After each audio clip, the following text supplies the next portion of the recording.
We get it. No one wants to be locked up. Your house already feels small, and by now it's starting to feel like a prison.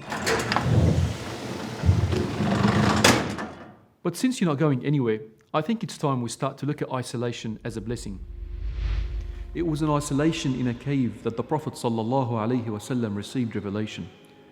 It was also in isolation in a cave that Ashabul Kahf were protected from persecution. It was in isolation in prison that Yusuf ﷺ found his way to power after years of despair. It was in isolation in the belly of the whale that Prophet Yunus ﷺ found his salvation from danger.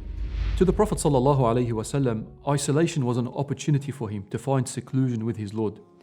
It was a form of i'tikaf, a seclusion away from the perils and chaos of the world around him. Aisha radiallahu anha narrated that prior to receiving the revelation, the Prophet ﷺ loved to make seclusion in the cave of Hira for nights on end to worship Allah subhanahu wa ta'ala. It's through this seclusion that we open the door of opportunity to sit with ourselves and examine our deeds, examine our intentions, and examine our status with Allah subhanahu wa ta'ala for the day. It gives us an opportunity to give our hearts a much needed break from the frenzy of the outside world, the businesses, the finances, the current affairs, the rat race, and all the outside noise. It gives us an opportunity to make adhkar more intimately, make istighfar with presence, to read the Quran and connect with it like never before. It is in such moments where we can gain proximity with our Lord and connect with Him on a deeper level.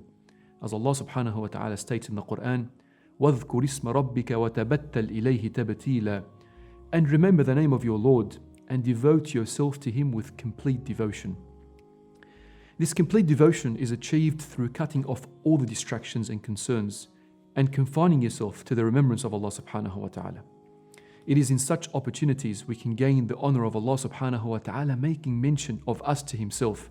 As mentioned in the Qudsi hadith, Allah the Almighty says, I am with him when he makes mention of me.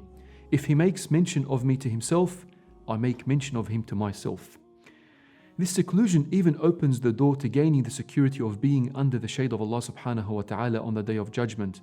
As the Prophet sallallahu alaihi wasallam stated, of the people who will be under the shade is رَجُلٌ ذَكَرَ اللَّهَ خَالِيًا فَفَاضَتْ عَيْنَاهُ.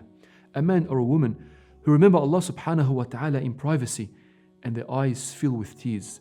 This can be of course only achieved through being in a state of privacy and seclusion. While the doors of socializing and mixing can no doubt bring much goodness into the life of a Muslim and allow him to increase in good deeds, let us not miss out on the blessing of seclusion in this period of isolation. May Allah subhanahu wa ta'ala fill our Ramadan with blessing and allow us to grow closer to Him by loving Him, knowing Him, and remembering Him. Ameen. If you enjoyed this video along with all the other content that OnePath Network produces, please support us so we can create more beneficial content for the world. Go to onepathnetwork.com and you can support us from as little as $1 a day. Jazakumullah khair for your support.